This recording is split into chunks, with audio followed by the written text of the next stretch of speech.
There's a moment most people never talk about. Not the big dramatic break, not the screaming, not the slamming doors. It's the moment after all of that, when you're standing in your own kitchen at 2 in the morning, holding a cup of coffee that's gone cold, and you realize you're not sad, you're calculating. That's where Serafina Voss was the night she found the basement. And what she found down there? It didn't just change her life. It ended his. Okay, let me back up. Because this story doesn't start in that basement. It starts 6 weeks earlier, in a moment that probably looked pretty small from the outside. You need to understand what Blackthorn territory is first. Think of it like this. You know how some small towns in rural Appalachia feel like they're operating on their own set of rules? Like the federal government technically exists, but out here, in the mountains, something older is running things? That's Blackthorn territory. It sits deep in the northern Appalachian Ridge, the kind of place where your GPS loses signal and locals don't put their addresses online. From the outside, it looks like maybe 300 people living off-grid. A tight community, self-sufficient, a little secretive. From the inside, it's a werewolf pack that's been running this land for 200 years. 17 packs exist in this region. Blackthorn is the oldest, the most powerful, and the most politically complicated. Their Alpha, Caden Blackthorn, took over at 25 when his father stepped down. He's 29 now. 4 years of leadership, and in those 4 years he has expanded their territory twice, negotiated 3 interpack treaties, and never once shown a single public moment of weakness. The pack respects him the way people respect someone who has never failed them. They don't love him, they respect him. Again, there's a difference. Serafina Voss had lived in Blackthorn territory her entire life, 26 years. Her mother was human, which was rare in pack culture but not forbidden. Her father was a mid-level warrior. She grew up in the territory, went to the territory's school, came back and taught at the territory's school. She taught history to kids between the ages of 8 and 14. She knew the names of every single one of them. She wasn't powerful. She wasn't high-blooded. She didn't have a title or a position or a seat at any council table. But she was theirs. She belonged to that community the way a load-bearing wall belongs to a house, quietly, without fanfare, completely essential.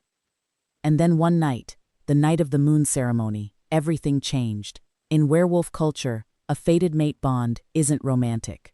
I want to be really clear about that, because I think a lot of people romanticize it. It's not a feeling. It's not butterflies. It's a biological, spiritual, cellular recognition. Your wolf sees another wolf, and something in you goes quiet, in a way it's never gone quiet before. Like a frequency you've been searching for your whole life just locked in. It's undeniable. It's also, and this is the part people don't talk about, terrifying for someone who has built his entire identity around control. Caden felt the bond snap into place the moment he walked into the moon ceremony, and Serafina looked up from across the room. He knew immediately. And then, this is the part that still gets me. He didn't say a word. Not that night, not the next day. 3 days of silence. Serafina waited. Of course she waited. Because when you're alpha, when the person who is cosmically, biologically, destined to be your partner, finds out, you expect something. A conversation. Even an awkward one. Even a hard one. 3 days of nothing. And then on the 4th night, he called her to the pack hall. In front of everyone. She thought maybe he was going to acknowledge it privately afterward. Maybe the public summoning was for something else. She genuinely thought that. She got there, and the entire inner circle was present. The elders. The warriors. His right-hand men. And Caden stood at the head of the room, and he said, "And I need you to really hear this. The mate bond that has formed is a mistake I will not be honoring. I, Caden Blackthorn, Alpha of the Blackthorn Pack, formally reject Serafina Voss. She is to vacate pack territory within 48 hours. This is final. 48 hours. 26 years of her life in that territory. Her mother buried in that soil. The kids she taught who were going to walk into her classroom on Monday morning and find a substitute. 48 hours. Nobody in that room said anything. I've heard different accounts of what Serafina's face looked like in that moment. Some people say she went completely blank. Some say she looked like she was solving a math problem. One person told me she looked like she was memorizing something, like she was taking inventory. What every single account agrees on is this: she didn't cry. Not there, not in front of them. She nodded once, and she left. The reason came out later. It always does in small communities. Caden had been in a political negotiation with the Ashwood Pack for months, a territory merger that would significantly expand Blackthorn's landholdings. The Ashwood Alpha's daughter, Mira, was high-blooded, Alpha lineage, politically valuable. A fated mate bond with a half-human, mid-tier wolf? A teacher? From a pure power calculation standpoint, it didn't fit the plan. So he rejected it. He rejected her. When you're forced out of a pack territory, your options are limited. You can petition another pack for asylum, which means you owe them something, always. You can go fully human, disappear into a city, suppress your wolf, essentially amputate a piece of yourself. Or you can find a neutral zone. Neutral territories are patches of land that no pack claims. Usually for a reason, usually because something about them makes pack wolves uncomfortable. Serafina found one called Veyrath Hollow. It sat in a low valley on the other side of Blue Ridge, maybe 40 minutes from Blackthorn territory. There were 3 structures there, all abandoned, all in varying states of disrepair. The largest was a 2-story Victorian-era house. County records listed it under one name: Voss Estate, her last name. She told herself it was a coincidence, a common enough surname. She needed somewhere to go, and this was available. She took it. The first week was what you'd expect. She cleaned. She fixed what she could. She slept badly and woke up early and kept her hands busy because hands that are busy don't shake. She didn't think about Caden, or she tried not to. The bond rejection doesn't sever the connection cleanly. It's more like a cut that doesn't heal right. There's still a phantom awareness, a pull toward a direction she refused to follow. She focused on the house. The house was strange in ways she couldn't fully articulate. The temperature inside was different from outside. Not warmer, not colder, just different. Like the air had been sitting still for a very long time and hadn't adjusted to having someone in it yet. Sounds echoed in rooms that were too small for echoes. And on her 3rd week there, the kitchen shelf fell. Just fell. No earthquake, no loose bracket. She'd checked the brackets. She had checked them, they were secure. The shelf came down at 3 in the afternoon on a Tuesday, and when it hit the floor and the dust cleared, she saw what had been hidden behind it. A door. Iron. Floor to ceiling. Old enough that she couldn't immediately date it. But here's what stopped her cold. There was no rust on the lock. None. She didn't open it that day. Or the next. There's this instinct, and I think most people have felt some version of it, where you know that once you open something, you can't unopen it. You're standing at the edge of information that will restructure everything, and some part of you is saying, give it one more day. She gave it 2. And then on the 2nd night, at around 2 in the morning, she heard it. Not a sound, exactly. More like a frequency. A vibration she felt in her chest before she heard it with her ears. Like someone singing from the bottom of a well, not a melody, just a sustained tone that was somehow different from silence. It was coming from behind the door. She went down. The basement was larger than the footprint of the house should have allowed. The walls weren't stone or drywall, they were something else. A dark material she couldn't identify, smooth in a way that suggested heat rather than carving. The air was completely still, completely dry. And the floor? The entire floor was a circle. Not drawn, not painted, burned. Like something had been at an extreme temperature for a long time and left its mark in the earth below the floorboards, which had rotted away here completely, leaving just the bare packed soil. And in the center of the circle, one word. Old Norse runes. She recognized the script from her history background. Serafina stood at the edge of the circle for a long time. She didn't step into it. She's not entirely sure why. Instinct, maybe. Or just the same self-preservation that had kept her functioning for the past 3 weeks. Then she reached out, one hand, fingertips at the edge of the circle, and the circle lit up. Not like electricity, like something that had been waiting a very long time for the right touch. It lasted 1 second, maybe less. But in that second, she saw something on the far wall. A painting. Old oil on plaster, nearly black with age. A woman. Brown hair, light eyes. Angular jaw. A burn scar along the left collarbone. Serafina has a burn scar along her left collarbone. A childhood accident. She's had it her whole life. The woman in the painting was wearing clothes from the mid-1800s, and she had Serafina's face. Okay, this is the part where it gets complicated, so I'm going to take it slow. The surname Voss in this region traces back to one specific lineage, and when Serafina started digging, and she dug, because she was a historian, this is literally what she was trained for. She found that her family line didn't start with her mother's side. It started here. The woman in the painting was named Alpha Voss, born 1801. She was one of the first wolves to settle in this region of Appalachia. She came alone. She built on this exact patch of land. She also made a deal. Not with a demon, not with anything evil. This is the part I really want you to understand, because what Alara bound herself to wasn't darkness. It was something much older and much stranger. She made a deal with an oath keeper. Oath keepers exist in the peripheral edges of supernatural lore. They show up in Norse tradition, in certain indigenous American oral histories, in a handful of isolated European records. They are not gods, they're not angels. They're something more like cosmic custodians of promise.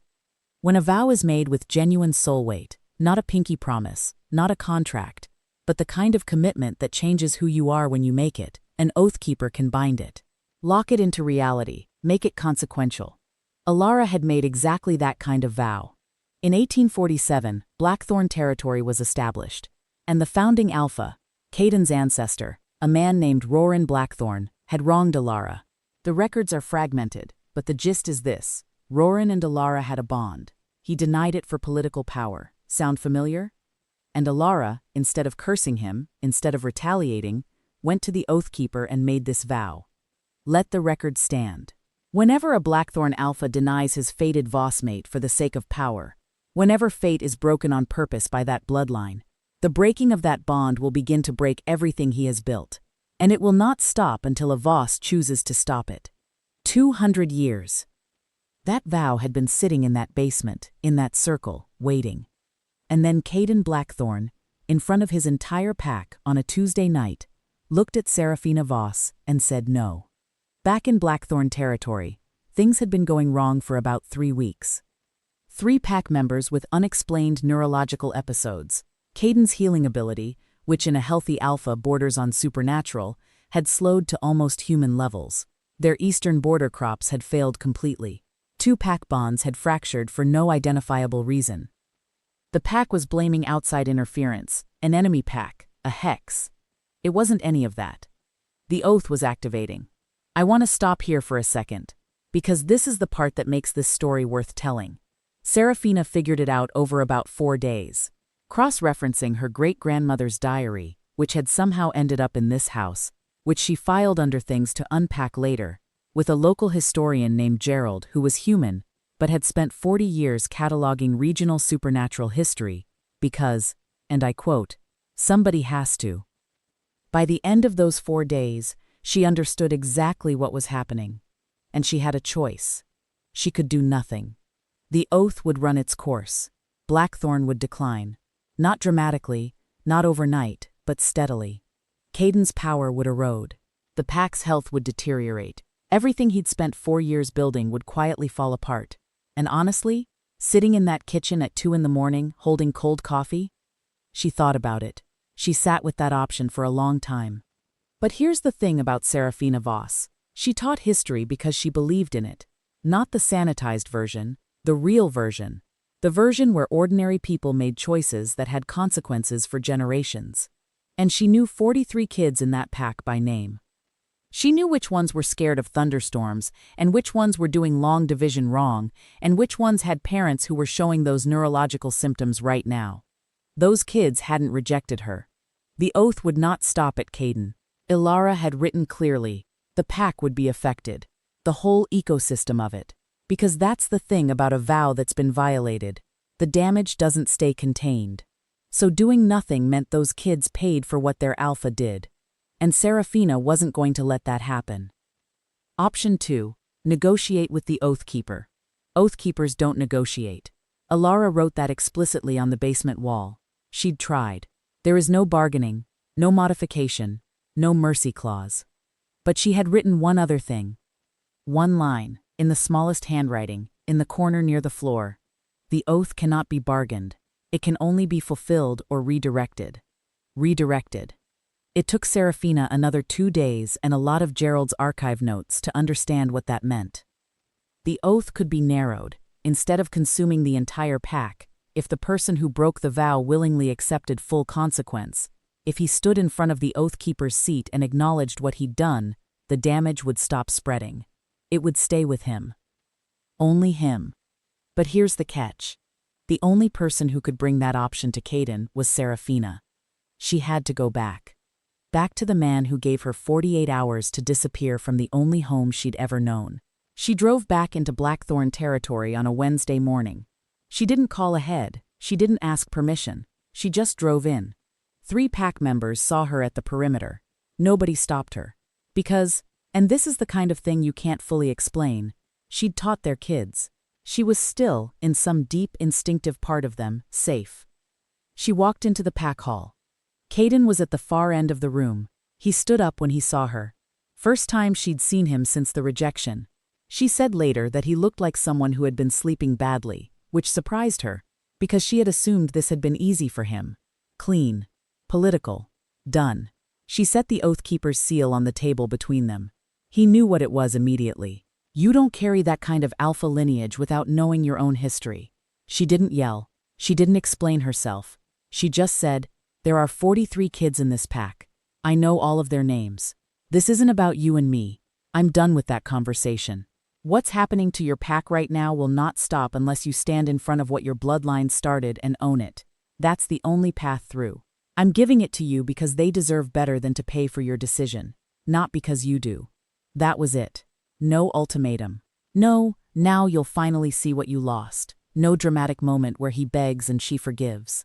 Just a woman who had been thrown away, who had found something in herself in the silence that was bigger than the wound, and who chose to use it to protect people who had never once protected her. Caden accepted. He stood in front of the seal. The oath narrowed. The pack stabilized over the following weeks. And Caden Blackthorn, the man who had bent fate for a political alliance, slowly, quietly, began to lose every advantage he'd ever gained from that choice. His healing, his strength, his political leverage, not overnight, not all at once. Just steadily, piece by piece. The way things go when the universe has been keeping a tab. Serafina went back to Veyrath Hollow after that. She fixed up the house properly. She started a small remote tutoring business. Turns out history tutors are in demand even in the middle of nowhere. Gerald the historian became something of an unexpected friend. The Hollow started to feel less like exile and more like something she had chosen. The basement door? Still there. Circle still activates when she touches the edge of it. But here's the thing she found last month. The thing I'll be picking up in the next part of this story. There's a second inscription. On the opposite wall from where she found Alara's notes. Different handwriting. More recent. Maybe 40, 50 years old. And the name at the bottom isn't Voss. It's Blackthorn. Someone in Caden's own bloodline came to this house before Serafina did. And whatever they sealed in that basement wasn't Alara's oath. If this story hit for you, subscribe. I don't do reaction faces or jump scares or dramatic music swells. I just tell the stories straight. That's the deal. Next part drops soon, and trust me, the second inscription changes everything you think you know about why Caden really made that choice. Take care of yourselves. I'll talk to you soon.